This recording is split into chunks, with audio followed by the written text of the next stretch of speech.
Welcome, ladies and gentlemen, to another episode with host Saul and my co-host Em. Say hello, Em. Hello. Now, today, in honor of the passing of the great Stan Lee, we'll be doing something a little different than what we usually do.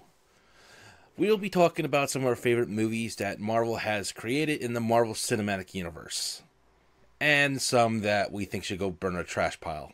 Yeah. Why don't you go ahead and pick one, Em? So we're going to start with the positive or get the negative out of the way? Let's go negative first, because I think positive we'll have a lot more fun with. There's only one MCU movie I really think is hot garbage, and that's the in-canon Solo Hulk movie. Now, you might want to specify, because there's technically two of those. One of them is not MCU, I keep forgetting that because but it is also kind of the Hulk movies are a bit confusing. I can't remember. I think it's Ang Lee's Hulk was the first one. I think you're right because I remember It has a sequel. This sequel came out post Iron Man 1. So it got shoehorned into the Marvel Cinematic Universe because Tony Stark, portrayed by Robert Downey Jr., does make a cameo at the end of the movie. But that's pretty much the only tie it has to the MCU, so I'm kind of forcing it in here. It's just the only problem I have with this movie is it's goddamn boring. I can barely remember anything about it. the only thing I remember was the father turning into this big electrical monster. That was the first one. Okay, I think. then The second one, I can't. All I can remember is, lo and behold, the Stan Lee cameo is Bruce Banner is in some place bottling soda. His blood gets in the soda, which causes some mutations. Stan Lee's cameo is to open one of these sodas and to die from it. And you get to see Stan Lee actually kind of act, where he fakes having like a heart attack, and it's Stan Lee. nothing could kill the man. But yeah, besides that, the only other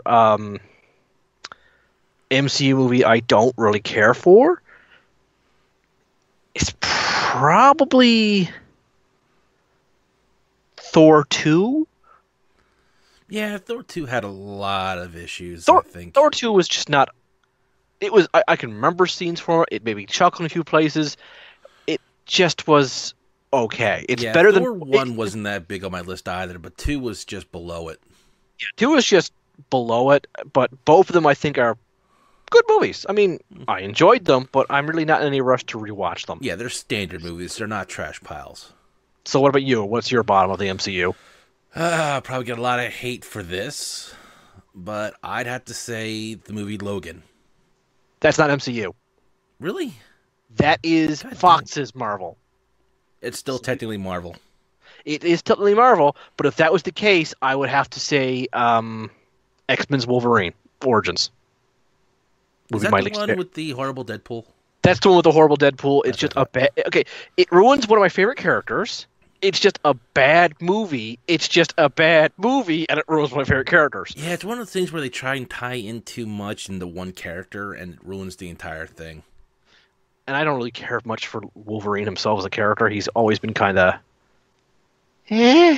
You see, Wolverine can be an interesting character if done right, which he is in a couple of comics. But, I mean, don't get me wrong, Hugh Jackman is a perfect Wolverine, in my opinion. He Yeah, nothing- has nothing- the look. Nothing against his acting chops. He's just portraying a character I don't care for. Mm-hmm. I mean, he portrays it well with some of the snide remarks, the anger Yeah. issues. He's doing a very good job portraying the character. Yeah, but It's the thing the is, though, writing that goes flat sometimes. so I'm supposed to actually. I'm think about Wolverine though. As a Canadian, I'm supposed to immediately assume Wolverine is one of the best things ever because he's one of the greatest Canadian superheroes. I'm like, yeah, just because he's one of the greatest does not mean I like the guy. Well, for me, honestly, Logan was fine in the movie Logan. It was X-23 that just, like... It didn't feel like X-23 to me. I haven't watched the movie, and I don't really care to. Eh. Because A, I don't like Wolverine, and B, I know this upsets you, I don't care for X-23 very much. It doesn't upset me. It's just not for you. Yeah. But, okay, going to the actual MCU, is there any movie you don't really care for? This is where we're going to have a disagreement. It might be because I don't remember all the key points of the movie well because it just didn't hold my attention that well. Iron Man 3. Iron Man 3 is a love or hate it movie. I love it. It's one of my favorites. I Not my top. It's not my top 5. But the thing is, though, I came in with zero expectations. I watched that movie after everyone got mad at it. So I came in like, this movie's pretty bad, apparently. Let's find out. Huh. I mean, I ended up really enjoying it. yeah, that's But fair. I mean, the beginning was fine. Then again, the exact same thing happened with Last Jedi. I did not know why everyone hated it. Went in, watched it, and was, I appear to have watched a different movie than the Internet Collective because I really enjoyed it. Yeah, we'll talk about Star Wars in another video. That could. But I think we should bring in another friend for that too. Yeah, that's the thing, though. I'm not trying to be, everyone hates this movie, so I have to automatically like it, or everyone loves this movie, I have to automatically... No, I just go with my own goddamn opinion, and it just every now and then clashes, and it clashes really hard. You see, the beginning of Iron Man 3 I liked. I think it had a interesting prospect. But the two things that fell flat for me was the Mandarin, after knowing so much about the Iron Man comics and the cartoon show. I know a little bit about the Mandarin, and the thing is, though, I didn't like the Mandarin, and I like what they did with him. Well, I'm just saying, if they maybe made up like a movie villain to replace instead of trying to make it the Mandarin, I might have liked it a little bit more. Kind of one of those situations. Well, it was supposed to, ruin It was supposed to be attack your expectations, and sometimes that just doesn't go well. It went well for me, but if it didn't work well for somebody else, I can't argue with them because you're because expectations are kind of a person by person thing. Yeah, exactly, and we need to stop attacking each other when someone dislikes or likes something we already have opinions of. Yeah, I mean, I know this is kind of like what the show technically does, but it's not. We're just trying to find ways of improving things. Like, we're not going to really... Okay, the most negative episode I think we've ever had was Naruto. And the reason why is because we actually really liked Naruto at one point. Yeah. And here's the thing. If you were to say, write a message and say, oh, well, I completely disagree. Hey, your opinion. You're free to it. The way I always put it is I once put this in... I think I said this in the other podcast I'm part of. I prefer Dragon Ball Z's Bruce Faulkner soundtrack. Oh, that's very good. Yes. 95% of the Dragon Ball Z fans now prefer the original Japanese, and it's impossible to get Bruce Faulkner's version on Dragon Ball Kai or any high-quality ones. So I have to admit that I'm on the losing team, but the thing is, though, I still like his music more, but I will not be upset if I go to buy Dragon Ball Kai DVDs and, oh no, it's Bruce Faulkner's music now, or big freaking out. No, I have to accept. I have to accept that can't always get what you want. Mm-hmm. Although, bless those people on YouTube who make Bruce Faulkner versions of Dragon Ball Super stuff. Like, there's all Battle of Gods with Bruce Faulkner music. There's the movie. There's only two real songs from Dragon Ball Super that I love the hell out of. And that's the opening theme and Ultra Instinct. But that's just me. I don't really care for Challenge of the Gods that much. Yeah. Anyway, let's get to the positive now. Let's go to our... How about this? I'll say my number 5, you say your number 5. So, my number 5 on my top 5 MCU movies is Doctor Strange. Unless you just want to talk about yours first. We'll talk about mine, and then we'll talk about yours. That makes it flow much more easily. Mm-hmm. For one thing, the acting in Doctor Strange is phenomenal. I would just like to say, just a small side tangent, the actor for Doctor Strange, I can't think of his name for the life of me, is an amazing Sherlock. That's all I'm saying. I can't say his last name. Benedict is an easy name to say, so I just call him Benedict because that's an actual common name. But Benedict is amazing as almost every role I've seen him in. He does the snarky. He does the confident person very well. He does the I'm the most confident person in the room and the smartest person in this room really well. If he's going to be typecast. Yeah. But the thing is, he's also just a really good actor in general. I mean, in that Doctor Strange movie, he decided to throw in his English accent and it never comes back, and that's actually really hard for some actors to do. And he did a pretty neutral accent for that movie really well, so credit's due. And the special effects in Doctor Strange are some of the best in the MCU. Yeah, and the Ancient One was done well. She's wise. People people hated her for, one, the Ancient One's supposed to be an old Asian guy. Oh, I didn't even give a damn. My response to that is on you. And two, she's using evil powers. She's supposed to be a paragon of good. I'm like, no, the point of the movie is that she's supposed to be, but isn't, and that disenfranchises people. And I think that kind of held up when you go to I can't say names right now. The other guy, Dormammu? No, the human one that was first training Doctor Strange. Oh, yes. I forget his name now. Something with an M. I can't think of it. I can't remember now. But yeah, that's the point. It's supposed to encourage him to be one of Doctor Strange's recurring villains, because he is one of Doctor Strange's recurring villains in the comics. But his impression of the Ancient One is important. That's the whole. That's his whole character. He always saw her as a pinnacle of good, the unquestionable, that she should never be challenged. Yeah. Whereas Doctor Strange came in, questioned everything, wanted to know more, even resisted half the shit he was told. As a man of science, he needed more proof, and just showing is not enough to make him believe something. You have to let him understand it, and due to his inquisitive mind, that's what let him do some technically bad things, but for good reasons. Mm-hmm. And let's just say this about Doctor Strange's ending. It's probably the best non-violent way of ending a movie. I thought it was brilliant. I cheered my ass off. I've come to bargain. Strange. Spoilers, there were multiple deaths in this movie of the same person. I've come to bargain. I've come to bargain. I've come to bargain. But that's some... I just love at the point you could just tell, by the character standpoint, he was just getting bored of this. Yeah, but that's some four-dimensional thinking in a three-dimensional setting, because time is the fourth dimension. In a realm where there is no such thing as time, thinking 4D is blowing an Eldritch Abomination's mind. It'd be like... it'd be like if, Spider-Man was real, but only in the comic sense, and we were still 3D and could interact with Spider-Man, and he's only 2D. It would blow his mind. Yeah.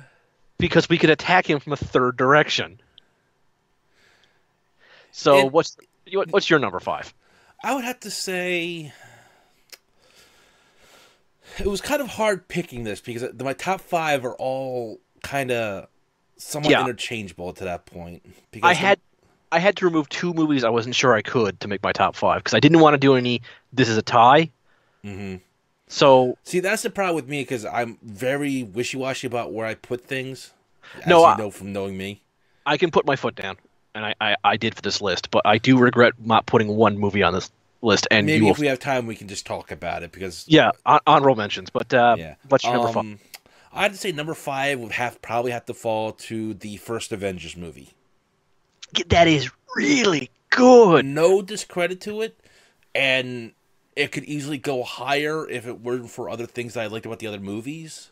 Exactly, yeah. But as compared to maybe, say, the Justice League, which I watched, I couldn't bring myself to. It blew everything from the Justice League out of the water. Yeah, I mean, because the Avengers movie did 3 things very well, in my opinion. The first one was introduce all the characters without trying to shove them all into places. Yeah, but all of them had movies that introduced them beforehand. Yes and no, because I did not watch Captain America. Did you watch Captain America? Yes. But I didn't watch Captain America, but we still enjoy this movie equally. But here's the thing. The Black Widow didn't have a movie. Hawkeye didn't have a movie. She appeared in Iron Man 2. Ooh. But if you didn't remember that, and a lot of people don't remember Iron Man 2, Hulk didn't really have he had an MCU movie, but no one wants to remember it, so they reintroduced the Hulk. Thor's movies were kind of bleh until you got to 3. Yeah. And okay, technically, Nick Fury has been in every single movie, but he's had 20 lines out of all the movies put together. Yeah, but he always had the awesome lines. He did, though, and he still does. And I think, and they set up Loki as a grand villain, and they set him as the perfect, serious comedic villain. Yes, and here's the thing about Loki. By power standards, he could not stand up to the Avengers working together, and he knew this. And he wasn't trying to be the forceful villain. He was the intellectual villain. He ran this show. divide and conquer. Mm-hmm. And what was best about him is even when he was under someone's thumb, he's still the trickster god. Mm-hmm. So he's able to manipulate that. So it's kind of hard to tell when he's losing until Hulk shows up. Everyone loves Puny God. Yep. And that makes that, like, that I is... remember when I saw this in theaters, my dad, we couldn't stop laughing. Nobody could stop laughing when I saw that. Like, popcorn went everywhere, soda was spilled, knees were broken from slapping so hard. Oh, that's It's hilarious. still... Yeah. And my favorite scene, though, was still near the end of the movie where Loki and Tony Stark are just talking. And Tony says, no, not begging, threatening. My favorite part about this movie is not what actually happened in the movie, but after I watched it with my friends, one of my friends immediately went to a restaurant and tried shawarma. Yeah, what is shawarma? It's a chicken thing. It's like on a tortilla shell kind of. I think, I don't know. I didn't try because I couldn't go with him to the restaurant. I had to take care of other things right after the movie. That sounds But good. I have to see if there's a but he shawarma said shop around here. He said it was really good, and he had it at a pizza place actually. One of my favorite pizza places in all of Newfoundland. Well, if you ever try it, let me know. I will. Although every time I go to that pizza place, I'm more encouraged to have their pizza because I really like their Oh, pizza. trust me, I know that feeling. Yeah, I was like, oh, I'm back at Luigi's. There's that shawarma that looks really, and they've got pizza by the slice there, and they just put a brand new meat lovers pizza, and oh look, I'm already eating it. But I guess we'll go on to number 4 now for myself. My fourth favorite MCU movie is The Black Panther. See, that's number 3 for me, I will admit. So we're gonna have we'll talk a little bit longer about this one because we both have Yeah. it on our list. But The Black Panther is, well, first off, it is also one of the funniest Marvel movies. Yeah, it definitely had a more comedic sense in a lot of places, but still managed to keep the energy Yeah. and seriousness of the Marvel Universe. Another thing is, I did not watch, like I said, I haven't watched any Captain America movies, so this is my first introduction to King T'Challa, and my God, is he charismatic. And they had the right actor for this. When they Marvel, when they cast role, they do it right. As a joke, they actually took a terrible actor, a movie that did terrible and almost ruined an actor's career, and made him the main villain of Black Panther. And oh my God, is Killmonger amazing, or is Killmonger amazing? And here's the thing: this movie pretty much is the son cleaning up the father's mess, in a sense. It is, and it's a great story about what a king should be. It's a great story about how a country should modernize, even if they're the most advanced nation on Earth. Arguably, because if they ever because they now have Fantastic Four, we might find out that Latveria is more advanced than Wakanda. But that's Doctor Doom for you. He's like 12. He's the person playing that when he walks into the room, he does own the room. Yes. Speaking of which, I can't. One of the things I'm most hyped for with Doctor Doom now kind of being in Marvel is he and Black Panther hate each other, but they also respect the crap out of each other. Like, they realize you are probably the most dangerous person in this room besides me. So it's not like it's just what I've seen. They will work together for the greater good of the world because they're smart enough to put aside their animosity for each other, but they are also prepared for the moment where the other one will backstab him. Because T'Challa is not the kind of guy to backstab someone, but he's also the guy to walk in and go, you are dangerous. I need to take you out before you become more dangerous. Why are your claws up? No reason. Why did you have an energy barrier up, Doom? Doom always has this up. But yeah, I will say this: I loved his suit. Both the one that reflects kinetic energy. Yeah, that was ingenious. This is going on YouTube. I've watched so much of the behind the scenes for Black Panther, like all the art they did for the movie, like how they combined African tribes to make, and the modernization they used, and the 3D printing they used to make some of the costumes. I'm just going like, these are fantastic. Like, this is just, on top of being a wonderful movie, a funny movie, an action-packed movie, it is a visual splendor for the eyes. I mean, don't get me wrong, I'm not trying to make fun of African culture, but there's some of the things they do just made me go, what? Well, if that's what you're into, go for it. To be fair, Soul, mm-hmm. You have read some comics written by white writers. They've done some crazier shit in those. Oh, I'm not saying they haven't. I'm just saying, like... Yeah, so I like to say that every person, every nationality has their crazies, Yeah. and we all should embrace them. I mean, look at comic books. Yeah. But yeah, I don't like I said, Black Panther is amazing. I can't. It's my only flaw is they didn't use the theme song from a Black Panther cartoon. That's literally it. I was hoping for it to come up on the credits, but that's it. I mean, Yeah, and it is what I wanted when someone told me, "Hey, Black Panther's getting a solo movie." they did the cameos right. I mean, a lot of some of the other people thought Stan Lee being a cameo is racist somehow. That's the thing, and I'm like, Stanley was one of the least racist people ever because he yeah, was. that's weird to say, isn't it? Right now. I know what saying Stanley and was is just so wrong. Yeah, well, at least maybe now he's getting some peace and quiet. I hope so. Yeah. But you know what? If there is a heaven, you want to bet he's up there with Jack Kirby making more amazing comics. One day it's just going to rain comic books. The Yeah. proper comic books. Yeah. And you're just going to hear across the realm. All I can hope is the copyright infringement.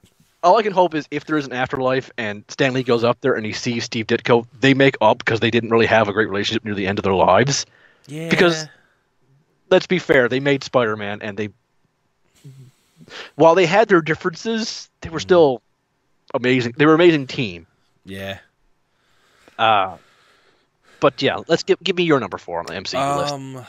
See, this is where I had a lot of trouble. My top 3 were easy to pick because of how I am. Mm-hmm. Number 4 was a little bit tricky, and I'm trying to think, and trying to remember through all these titles was Yeah. a little more challenging. Mm-hmm. But number 4, I think, was where we originally talked. Was your number 5 was Doctor Strange? I honestly think. Okay, yeah. That's Because the thing about Doctor Strange, I didn't get to mention previously, was that the way their spellcasting was done, the cloak of hovering or flight, I forget what they called it, Levitation, I think it was. levitation, but just its own little personality added to it was amazing. Yes. And it just had this vibrant energy to it that I enjoyed. And the ancient one talk about magic kind of being like, think of it as a code to rewrite the universe was Yeah, pandering to a scientific person like Strange, but having that mystical feel to it. A lot of people seem to be confused that it was supposed to be like some technological thing. No, Well, she said, think of it as. that's the thing. One of the things I liked about the first Thor movies is we come from a world where magic and technology are pretty much one and the same. Mm-hmm. And when you stop and think about them like that, rather than separate the two because they must be polar opposites. Well, you see, that reminds me of a phrase that I hear a lot in like magical techno shows, and that any sufficiently high tier enough technology is inseparable from magic at your point of view. That's how I always I looked at it. probably butchered that saying, but Yeah. That's not to say that, we expect Tony Stark one day to walk up with casting spells. No. But at the same time, some of the Iron Man tech almost does come across as magic. I mean, to say if he were to take that maybe back a couple of years before a lot of things were invented, he would be seen as a magical man in an iron suit. Yeah, if he took his briefcase that folded out into a suit of armor back to World War II. Yeah. But yeah, it's... And... once again, just the visual effects of Doctor Strange. Yeah, they had to do a lot of visual effects for this one. I probably would think they outdid Iron Man in special effects. Yeah, they did. That's the thing. Doctor Strange did visual effects, like CGI effects, really well. Black Panther did more grounded effects, like the costumes and whatnot, a lot better. Imagine if they had the same or in the same episode. Oh God, that'd be amazing. All right, I'll give you my number 3, which I know will be probably your number 1. It's Spider-Man: Homecoming. Yep. I love this movie. Movie. Here's the thing. Out of the only other Marvel movie that's more fun than this one is my number 1, and this movie is just fun to watch. I have problems with it. We've already discussed them in the Spider-Man episode, but they boil down to why is Aunt May looking more like his older sister? Mm-hmm. I get that she's actually older than when she appears, but I don't like people hitting on her. I'm not too crazy about Spider-Man's best friend, but that's a personal taste. Well, he was, what I finally read out from what I understand is he was also another homage to Miles Morales, who had a best friend who was high in technology. Yeah, I've heard that. And the thing is, I didn't dislike him. I just wasn't crazy for him. And I preferred the homage to Miles Morales of Spider-Man meeting his uncle. Yeah, that's If one you of the things. missed that was the man whose hand Tried- he webbed to the trunk of a car for an hour. I got ice cream in here, man. You deserve it. You're a criminal. Yeah, but this is the best Spider-Man. Like, it took the best things of the previous two Spider-Man, which was the Sam Raimi trilogy had the best Peter Parker in terms of down on his luck, and the second two had the best quirky, jokey Spider-Man. This one knew when to perfectly balance the two sides of Peter Parker. Yeah. And I like this is one time I feels okay to make Spider-Man like look that young, feel that young, and the kid playing him, Tom he's Holland. amazing. He's amazing too. Can't And- keep a secret worth shit, but I don't know. I don't know if he's doing that on purpose though. But no, Fake- because from what I've heard, when they give him a script, they black out everyone else's lines except for his, because he cannot keep a secret. well, in that case, if he doesn't have other lines to read off, that means he knows how to react perfectly. So that's amazingly good Well, acting. I don't know how true that is. Just simply what I heard and read. But if that is true, that's still funny and hilarious and amazing. That's funny, all but wrapped up in also one. that also just makes him a better actor. So it's like that's double good. But the set designs, how they do keep Spider-Man low to the ground, because that's where Spider-Man is at his best when he's dealing with non-apocalyptic stuff. I'm not saying Spider-Man can't deal with that stuff. I'm not saying he should never, but that's where we want him to start off. Like Strange and Black Panther have to deal with cosmic and world affecting events. Yeah. Spider-Man, Queens. See, that's the thing. Black Panther and Doctor Strange, in a sense, kind of go looking for trouble to try and keep it before it gets too big. Yeah. Spider-Man, while still does patrols, is kind of expecting a purse snatcher, the Green Goblin, Scorpion. Like, Yeah. to Spider-Man, the Green Goblin is a huge threat. Maybe could build up to a threat to the entire world. Yeah. But he's got nothing on, say, Doctor Doom, Dormammu, or anything of that nature. Yeah. On Spider-Man's day-to-day basis. And that's where I like Spider-Man. But I think is I like his and the energy he brings to teams up. I have not seen the third Avengers movie at this time due to not having enough time, trying to watch it with my girlfriend, and her not having enough time at the same time. Scheduling is awkward. But Yeah. what I've seen of the trailers, he does bring that energy to it, and I look Pretty forward. much just think of what he is in Spider-Man Homecoming, really. Good enough. That's what I want. Mm-hmm. So, what's your number 3? Well, you just mentioned it, which I'm not going to go too far into it. I'm just kind of going to give a brief over it. Avengers 3.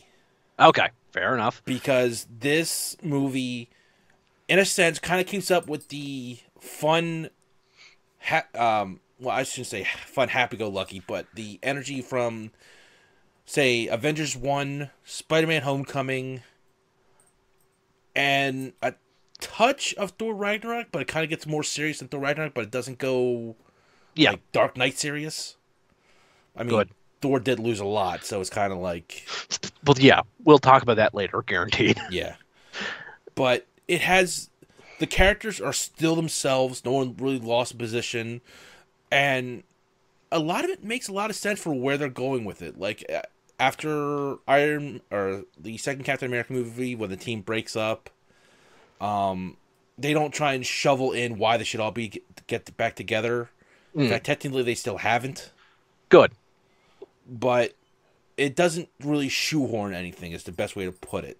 Mm-hmm. I think the weakest point is that Hulk kind of bows out, and the reason for it, I never really felt... Like, they say it wasn't because Hulk was afraid of Thanos. Fine. But it wasn't portrayed well in the movie, in my opinion. Okay, understandable. So But- I guess we'll do my number 2 then. The only last thing I want to mention is that the Iron Man armor and the Iron Spider armors were amazing. Okay, good. Speaking of Iron Spider and Iron Man, number 2 for me is Iron Man 1. The one that is a solid choice. The one that launched the MCU. Robbie Downey Jr. is Tony Stark. He has changed the comic book character. Mm-hmm. he has hands down had the most impact on his comic book Well, I counterpart. wouldn't say he changed it because in a lot of ways, Tony Stark is still Tony Stark. Well, no. The thing is, he's changed him by A, taking a few of Robert Downey Jr.'s traits, Mm-hmm. and B, making him go from a Marvel C-lister to one of Marvel's best-selling characters. Mm-hmm. Like, no one thought Iron Man would be a decent movie because nobody knew who Iron Man was. I was excited because I like the concept of a guy wearing a suit of armor beating the crap out of things. Yeah, I can't argue that does sound fun. And Iron Man was always one of those characters when I saw him in cartoons, even bad cartoons, he was a highlight for me. Yeah. I mean, I will say this: what Robbie Downey Jr. is, he changed. Mostly was Tony Stark's drinking habit. Well, yeah, Tony didn't But- have it at this point in the comics because of a famous story called The Demon in the Bottle where Tony pretty much quit Mm-hmm. because he was being terrible drunk Iron Man. Well, I'm just saying, like Tony Stark in the comics, and a lot of it had drinking issues. Yeah. Especially in like the Ultimate universe. In the Marvel Cinematic Universe, yeah, he's had a couple bottles of wine here and there, but it was never a. He has serious issue. he has drunk Iron Man, but never as he's an alcoholic. At He's least not until the second one. the But second one. was. There's a point to why he's drinking like that. Yeah. He is dying. But So he's like- but he managed to give Tony Stark more issues, just not the Yeah. crutch of it needing to be an alcoholism issue. But the thing about what I love most about Iron Man 1, have you watched that movie recently? No, I won't say it Here- was. Do you think it would age well? From what I remember, yes. Yes, it has. It has aged incredibly well. Like I said, I don't dislike Iron Man 2, but it has not aged that well. I didn't dislike Thor Dark World or Thor 1, but they have not aged that well. Mm. The Sam Raimi Spider-Man movies, they have not aged very well. No, and that leads me to a That- small question, just a small tangent. Why does Sure. everyone want the Sam Raimi suit in the Spider-Man PS4? Because it's where they were first introduced to Spider-Man. I mean, all it really is the original Spider-Man costume with like plastic webbing on top of it. I know. I don't care for it either, but the thing is, so it's there for Spider-Man suit. Would you be upset if your first Spider-Man suit was not in the game? That's kind of hard because the first Spider-Man comic, when he first designed it, would be kind of hard not to have in there. Exactly. But what I'm saying, when someone thinks of Spider-Man, they think of that suit, and not having it there kind of insults their I ideas. guess I can see the point. I'm just saying it just like It is a weird suit to have, and it's not that amazingly designed, I mean, and it's if not they that. decide to add it in for the fans, it won't upset me. I won't say, "Oh, you're betraying the ideal." Yeah. But at the same time, I think people are just making too big a fuss about it.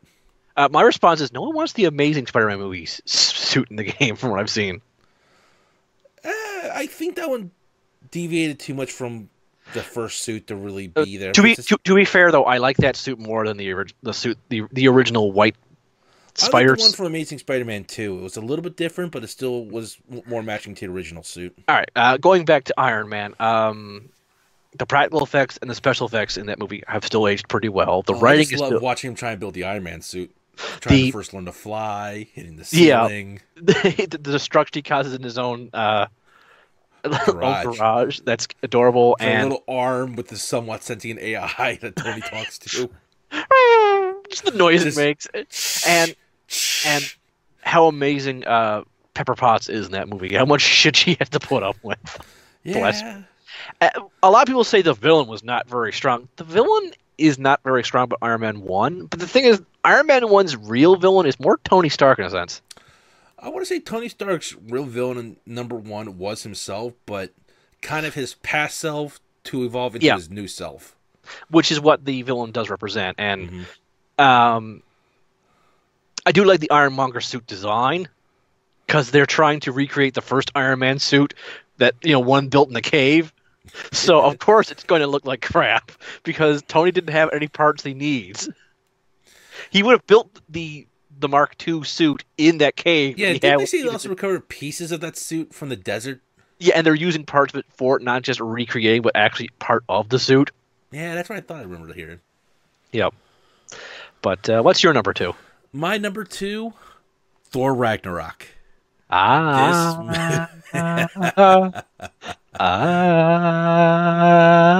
Oh, sorry. Bring on the lightning, because that movie was. I I know that guy from work. Speaking of that line, if you are not aware, when spoilers, Thor and the Hulk squared off in the arena, which is a reference to Planet Hulk. Kinda, yeah. There was a Make-A-Wish Foundation child there. I do not remember what he had, but his wish was to be on the set for Thor Ragnarok. Well, Marvel Cinematic Universe and Make-A-Wish made that happen. They're very good. They're very good for that. And he met, I do not remember his name, but the actor for Thor. Chris something. Chris something, but he's an amazing actor for Thor. Like Robbie Downey Jr. is Iron Man. This man is Thor. That's how I see it. After Thor Ragnarok, yes. He was talking. He saw the scene and he said, you should totally say you know that guy from work or something along those lines. Like, I don't know what exactly was said. I forget the entire article. But just be really happy to see the Hulk, because everyone expects you're gonna fight the Hulk. Your reaction is oh shit, but Thor's reaction of pure giddiness to seeing his friend. And it's just like, and Chris went with it for the movie, and it's just made that scene 10 times more magnificent. All right, just to clarify, also, my number one is Thor Ragnarok, so we're just going to keep gushing about Thor Ragnarok for a while, but the writing in that movie is so good because a lot of it is, A, ad-lib, and B, the director is kind of a madman. Well, you see, what I like about this movie is it kind of keeps a serious tone of Thor trying to save his home planet or realm or whatever you want to call it. Yeah. Because it's never 100% clear if they're dimension hopping or planet hopping. Yeah. Or something. They are something. Comics are kind of weird like that. They are something. Yeah. But it managed to be the serious goofball movie with these laughter moments, and it felt exactly like a comic. The thing is, the way I look at this movie is it takes this is a very serious event that we are watching from the outside, and it's weird to us. So they run with that. To the characters, yes, this is serious, but at the same time, this is freaking weird. Remind me to send you a video when this recording's over, but I was watching a video. I forget who made it, but it was talking about how Thor is so self-assured about himself that he feels that he can alter how fate works. Yeah. And it's a transgression from the first one where he's so self-confident, and no matter what, he always feels like he can change this, he can make this better, he can make it work. Yep. And no matter what happens, that technically doesn't change from Thor 1 to Avengers 3. He still feels he is the master of his fate. Even when in Thor Ragnarok, he had to cause Ragnarok, but because he felt he was the one who put it in motion, he still feels he has control of fate. Yeah, which kind of hard to argue with the guy with everything he goes up against. Yeah. But at the same time, technically, Thor Ragnarok came about no matter what he did, technically. Yeah, but, he did it on his terms, which is, which is the best way to say, screw you, I'm doing it my way. Yeah. And I thought the video just makes it so much better because he had a script, he went through notes, everything like that. I'm just giving you a brief description. Yeah. I'll try and put that in the comments below, or the description below for other people, because I thought it was just an amazing list for it. Let's also talk about how amazing Loki is in this movie. Here's the other thing. It also shows Thor's growth of not trusting Loki. Yeah. Just put a little taser on you. Oh, you're going to betray me? Let's do Get Help. I don't want to do Get Help. Oh, come on. It always works. No one likes Get Help. I love it. Of course you do. But also, the scene before that was touching, actually. Yeah, it was. And it shows the growth on both sides, actually. They don't really... They have a very strange relationship, and they know it. But there's also the amazing cameo Doctor Strange has in that movie and how he handles Loki. I was falling for 30 minutes! And there's also a secondary scene that they didn't put in. He was just in a porta potty when no one could see him, but people still could use the porta potty. There's also the amazing scene of Loki's response to seeing Hulk. I love that. I have to get out of here. He has post-traumatic stress puny God. Post-traumatic Hulk syndrome. Ah. But then there's his also awesome save the day moment. Like Yeah, like you think about your Loki. savior is here. I love that. But my favorite new character is I can't remember his name now. The big rock guy. Oh, Korag? Kor. He's voiced by the director. Really? Yeah. Did not know that. Yeah, and he has my favorite line ever spoken in a movie when it comes to weird weapons, which is he picks up a spike, this lance with like 3 wooden spikes, and not very useful. That's just taking 3 vampires huddled together. Because I've seen so many fictional weapons that don't make any goddamn sense, and he's like, I found a way you could use this ridiculous thing. You know what my favorite line for him was? Kazaf Ghost? Well, that was my second one. Okay. Well, you see, it's not too bad as long as the foundation's still there.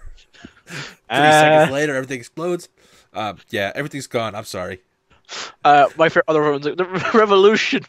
We read it. We didn't print enough pamphlets, so the revolution I couldn't like the happen. show was my mom and her boyfriend. He's a dick. Goodbye. Good luck, new Jeff. Like this movie has so many good comedic one-liners, quips, and responses, and the epic "It's my birthday" firefight scene in the sky. Steve Goldblum was the right pitch for that, for where they were going Yeah. with this. Yes. I will say that. But then at the same time, there's hell, and how much of a nightmare she is to fight. How Okay, you bring her terrifying. up, but I gotta bring up the meme with her, with Loki. Black hair, spiky helmet, evil. I was starting to think Thor was adopted. I'm sorry, that meme just... I love it. I love it. That's good. But yeah, here's this entire series, silly, crazy movie, and then there's her, who should not belong in this movie. but fits in so well. Because she's here to point out that how Asgard's gotten weak and almost like clowns. Back in my day, it was all fire and brimstone and destruction, and she brings that back, and you're like, oh wow, old Asgard was brutal. Yeah. Speaking of which, I'd just like to make one note, and I don't know how people feel about it because I haven't really looked it up, but it was kind of my personal opinion.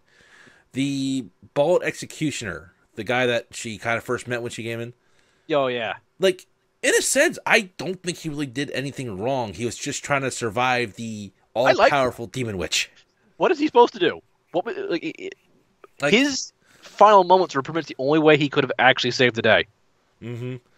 If But- he had tried anything earlier, dead. Yeah, I mean, she did kind of take on the entire Midgard army. Or not Midgard, Asgardian. Asgard army. And kind of didn't break a sweat. Including all of Thor's bestest buddies who were almost good at fighting as him. Yeah, and Heimdall, who was like really high up there because he watched the He watched everything. yeah, he also guardian of the Rainbow Bridge or whatever the hell it's called. I can't think of it. Yeah, the name escapes me in a moment now. So yeah, she kind of said screw you to everybody. So I guess we should finally discuss your number one, which you've already discussed. I at this point I'm just going to bring up one argument I have because a lot of people seem to have wanted an older Spider-Man in the series. And while I could see him being a very major plus for the Avengers or any situation that comes up, the young Spider-Man works for this because he is... And if you were a 6-year-old kid and you met your idol and he maybe a little bit better but put faith in you, you would do your damnedest trying to live up to that expectation, wouldn't you? Yeah. I also might get a little bit clingy. Yes, and that's the thing. And Uncle Ben was a great father figure to Peter, but don't get me wrong, but he's kind of no longer in that picture anymore. Yeah, this could easily be him clinging to another father figure. Or even an uncle figure per se, but just Yeah, another... another some male people role probably model. call me blasphemous or misogynist for this, but Peter just needed another role model, and a male one at that. Yeah. Whether or not he actually needed one or he thought he needed one subconsciously, that's an Yeah, see, argument. that's the other thing. He could probably thought he needed that, and it Yeah. just... Or he didn't even know he was doing that. Mhm. Like he doesn't seem to be aware that he's annoying. Peter's a smart kid. How is he not aware that he's annoying? Because he's not aware he's doing it. He's doing it He's not a subconsciously. very social person, is the thing. Yeah. And that's one of the differences between him and Tony. Tony is incredibly sociable. Still a genius, but not. And Yeah. I like. And it's the same thing with the. I'll just go a small tangent with it. I liked how him and the Spider-Man from the PS4 were. I think Octavius put it the best, was a guerrilla genius with mechanics and stuff like that. Yeah. He made things on a budget. Yeah. Of, and that's one of the things I liked about Spider-Man. Like, he didn't have Tony Stark's or, like, say, the Black Panther's resources. Yeah. But he got shit done. He can keep up with them in certain situations. I mean, the quote for our previous Spider-Man episode, 900 yards of silk in a cartridge the size of a lighter. Yeah, that's ridiculous. Yeah. And that's one of the things I liked about Tony is he was impressed by Peter. He was impressed by Peter's brain more than anything else. I mean, yeah, the powers weren't a bad touch. The power things were like, shit, kid, I wish I had those. I mean, he says a 2,000-pound car at 45 miles an hour. That's a hell of a catch. Yeah. But he's also aware that, Peter, just because Peter is strong and fast, Peter also has to do a lot of thinking before he can do that, or he tears shit apart. So he's like, damn, kid, you're doing that on the fly? And I also like the thing Peter didn't even know he could stop that car. He just did it because people were in danger. Yeah. Which is the other thing Tony But wanted he for, also is knew that it's his the kid best had way a good heart. to brace himself and everyone around him. Yeah. Which, it's just so good. And what really makes because here's the thing, it felt to me like he had the power, with great power comes great responsibility thing down, and didn't need to drill it into everybody. But because of that, he still had the issue of poking his nose where it shouldn't be, but not in the same league as when Spider-Man has done terribly wrong. Yeah. So I think we should do one little thing before we end the episode. What's that? What is your personal favorite Stan Lee cameo? I have to go with Thor Ragnarok, just because making Chris scream like a little girl for having his haircut. I love that one. I don't mean any disrespect, but if you're a guy and you like having long hair, that's fine. I can't stand it. We're shit. Yeah. And I liked his new look. You can call me blasphemous all you want, people. I don't give a shit. I like this new helmet. But my personal favorite is not from the MCU. It will forever be the Deadpool 2 trailer thing, where he's like, "Well, that I forget what that was." Okay, Deadpool is changing in a phone booth to be Deadpool to save the day, and he comes out and the guy's dead, and Stan Lee's like, "Well, that was not very efficient." Shut up, Stan Lee. Oh yeah, because that's the best. Because he actually just points at Stan Lee, and tells him to shut up. Oh. Well, we got about 10 minutes here, so I just want to discuss what makes the Marvel Cinematic Universe work so well. Because here's the thing. I can tell you, I can give you one answer for why that works. What's that? MCU. Every character is human. And I agree to that, but there's another thing that I think makes it work. Okay. Is that while they realize that they are making a movie, it's based on a comic, so they try and take from the comic, but use that humanizing agent. Like, that's part of it. Yeah. But the other thing is, like any actor, they have to get into the roles of the person. But here's the thing. This is when I say human, that was a very Stan Lee thing when he wrote his comics. He wanted to write humans doing superhuman things because he felt DC wasn't doing that. And I don't think DC has always been like that, but yes, there have been many times where DC has written paragons instead of. And we're not saying Marvel's not guilty of this at times either. Don't get us wrong. No. But that's the thing. The MCU does really hold up to Stan Lee's ideas of what stories he wanted to tell. He wanted to tell stories about families doing superhuman things, teenagers learning lessons, diversity because the world is diverse. Because even though Stan Lee was an old white guy, he was also aware that the world around him was always changing, and he even said that the world is changing, but the one thing that will never change is Marvel's dedication to showing the changing world. And you don't always have to agree with everything that was shown in the Marvel comics either. But No, I mean Stan admitted several times that he may not have been the best writer for the things he tried to create. no, but at the same time, he at least created it. So I Yeah, I can't argue mean, on that point. he made the first blind superhero. He made the first prominent black superhero. There were other ones before Black Panther, but not to the same level as him. And the thing about the Stan Lee that was so good is, even though he was always so hands-on with his work, he was also willing to back off a few times when, like, yeah, maybe you are better for this than I am. And it was always the point of making a comic, like you said, for the time. And the Marvel Cinematic Universe, like with Robbie Downey Jr., Thor, Spider-Man, it updated the theme, the time, Yeah, but the core of the person yeah, doesn't change despite what time zone they're in. no, and And even some things now, Captain America is not my favorite Marvel character. I will admit that entirely. But at some points, even the actor was a perfect fit for Captain America. oh yeah, I'll give him that. But He's portraying a character neither one of us care for, but he's doing a good job with it. yeah, I'll give that full credit. But he did feel at times like a person out of place because he missed like 40 years of changes in the world. I will admit he has one of the best lines ever, which I have quoted. I get that reference. Yeah. But here's the funny thing, and it's a small thing that's running across the entire Marvel Cinematic Universe. But whenever, despite him having probably a shitload of issues, whenever Tony Stark is in an argument with somebody, I always find myself agreeing with Tony Stark. Yeah, Tony Maybe is it usually needs a little bit more fleshing out of a plan, yeah. but he has a point in every argument he's in. Tony is usually right. He's just not ready to argue, if that makes sense. He's right, but he doesn't present it fully, I think, is kind of a better Yeah. position. He also tends to jump the gun. Because I have 2 points that kind of really point this out. Number one was the argument with the event in the first Avengers movie about Shield having weapons. I'd like to point out Nick Fury's point. I'm sorry, did we come to your backyard and blow shit up? I mean, he was right. The humanity was woefully unprepared for anything that may come to Earth to try and kill us, which has happened multiple times. See the first Thor movie. And in that movie, an alien invasion happens. Yeah. And Shield having weapons prepared for that, I have no issue with. I don't even know why Steve Rogers would.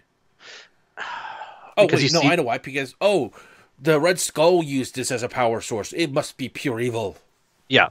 One of my problems with Captain America as a character himself is he is stanchly opposite to one of my favorite heroes, Kamen Rider Ichigo. That just because a power comes from evil does not make the power evil. The person using it is evil, then the power can be used. Kamen Rider Ichigo, the very first Kamen Rider, was made by an evil organization to be a super soldier to do their evil bidding. Yeah. He turned that power around and became a hero of justice. Now, the second point I would agree with Tony is like, why would you bring the time stone back to Earth, Doctor Strange? Like, Thanos is looking for it. Well, I wouldn't go to Thanos' homeworld to fight him. I wouldn't exactly go back to Earth either. This is kind of point where I kind of like I say, I kind of agree with Tony, but he needs to make a better plan for it. Yeah. I have not seen that scene, but that sounds what I expected. And the other odd thing I gotta agree with Tony is like everyone, and including himself, blames himself for making Ultron in the second movie. I mean, technically it is his fault, but he never intended to do it. Yeah, he was the whole thing was he was running simulations based on the AI program from the staff. It was never meant to actually activate or be an actual AI program. Yeah, maybe he should have done it in a completely isolated server without Jarvis, or maybe kind of kept an eye on it. But there was booze. He's not made of iron. I'm just saying, like, as much as everyone points the finger at Tony, it's kind of like this was never actually supposed to happen. It's kind of like I can see where you're coming from, but yeah, if you have to blame someone, it is Tony you have to blame. But at the same time, it's not like he went around trying to start this shit. And making a army of robots to kind of secure the planet. Maybe a little dictatorship, grant you, but Yeah, and the comics have done great things with Tony doing stuff like that before. but it's only because I can humanly see such an idea popping into his head, like, oh, if it was a robot army, we could tell it what to do and get shit This is done. one reason. This is one reason why I like Iron Man 3 so much, because one of the things about it is his robot army is one of the key things, because he died in Avengers 1. Mm-hmm. It messed him up for Avengers 2 and Iron Man 3. Yeah, I can see it. And he's not quite used to the whole idea of how vulnerable he is. Technically one of the most powerful people on Earth. Mm-hmm. How vulnerable did he feel dying? How vulnerable was the world feel? I have to protect the world. And how vulnerable did you feel when Pepper Potts was in danger? Exactly. And that's one of the things I liked about Iron Man 3. That I just like all the suit that show up near the end of the movie. You know, there is one thing about Iron Man 2 I did like. The War back-to-back fight of Iron Man and War Machine. Yes. Yeah, everyone loves that. I just love that. Like, they made War Machine look very sleek, but very heavily armored and weaponized. Yep. But I think this is a good place to end. I guess we should end with... We're going to miss you, Stan. Yeah, I hate seeing you go, but I hope you have a better afterlife than your last couple of years. 95 years was not enough time for that man. No, it wasn't. I mean, the dude was a World War II veteran. People forget that about him. I didn't even know that. I don't remember I don't know what he did, but he did serve in World War II. Yeah, that explains why he does so many things in comics well. Yeah, and he was so lovable. I please, I hope we don't find any of his skeletons closets. You know, Jesus died and just lost his weekend. Can we have Stan Lee back? Can we have Stan Lee back? Yeah. Can he rise from the grave? Like he kind of did better. He kind of did better with his stories in the book. So he just burst out of his grave. Excelsior! Where's my pencil? I mean, if you think about it, yeah, his books did better than the Bible about trying to convince people. Have you ever actually seen any of the specials he did for DC, where he got to reinvent DC superheroes? Stan Lee's take on Batman is actually really good. Yeah, it had its moments. I'll agree to that. It's not like the greatest thing ever, but it's like really good. Like it's better than it deserved to be. Well, like you said, you got to say this is just one man recreating something. We've done that before. Probably had probably the same lukewarm results. Yeah, but he went very differently than Bruce Wayne. Mm-hmm. And a lot of people, when they think Batman are trying to recreate him, they always seem to go that route too. So I'll give Stan Lee credit on that one. I mean, even Stan Lee couldn't make Superman interesting for me, though. No. I mean, he was only human. Yeah, but Stan Lee was a god. We're just gonna miss him. Yeah, so rest in peace, Stan Lee. We'll miss you. Excelsior.